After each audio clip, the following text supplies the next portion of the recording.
नमस्कार, मैं ज्योति श्रीवास्तव और आप देख रहे हैं सी न्यूज भारत। छत्तीसगढ़ के दुर्ग शहर के कसारीडीह क्षेत्र में आयोजित श्रीमद् भागवत कथा यज्ञ का श्रद्धा और भक्ति के साथ विधिवत समापन हो गया।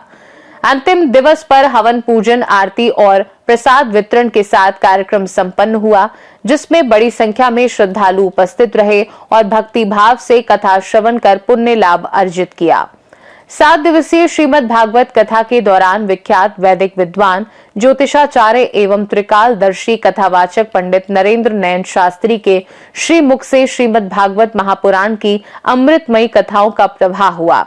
कथा के माध्यम से भगवान श्री कृष्ण की दिव्य लीलाओं, भक्ति, धर्म, मानव जीवन में सत्कर्मों के महत्व तथा आध्यात्मिक उत्थान के मार्ग पर विस्तार से प्रकाश डाला गया। समापन दिवस पर श्रद्धालुओं ने विधि विधान से हवन पूजन में भाग लिया। इसके पश्चात आरती कर कथाचार्य से आशीर्वाद प्राप्त किया। कार्यक्रम के अंत में सभी श्रद्धालुओं को भोजन प्रसादी वितरित की गई।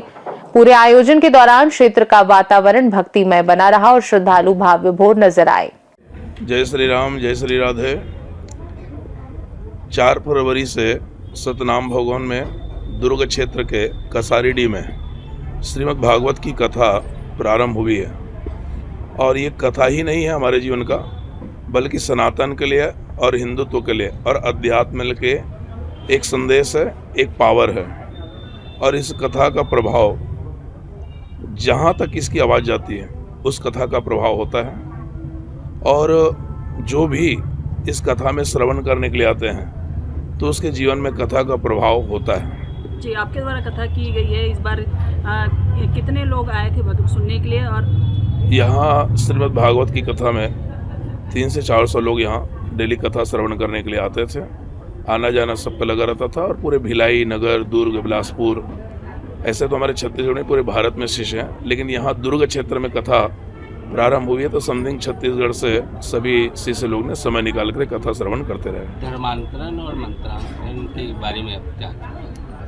धर्मांतरण का जो सवाल है तो धर्मांतरण के लिए कहता हूँ कि धर्मांतरण तो बहुत तेज़ी से हो रहा है। और जितनी धर्मांतरण तेज़ी से हो रहा है उससे ज़्यादा अध्यात्म और सनातन भी हो रहा है। लेकिन आज 2 तरीक़ा से मीडिया में प्रश्न और संभाष पूछी जाती है कि आखिर ये धर्मांतरण के बारे में क्यों मीडिया के द्वारा पूछी जाती है।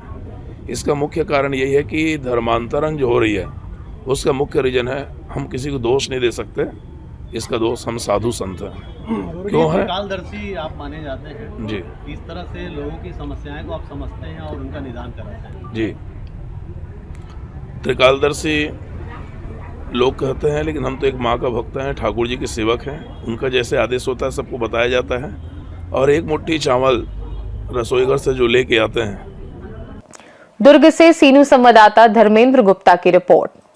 श्रद्धालुओं ने आयोजन समिति की सराहना करते हुए कहा कि इस प्रकार के धार्मिक आयोजन समाज में सद्भाव, संस्कार और सकारात्मक ऊर्जा का संचार करते हैं। खास रिपोर्ट में फिलहाल के लिए इतना ही। देश दुनिया की बाकी खबरों को जानने के लिए आप देखते रहिए सी न्यूज भारत।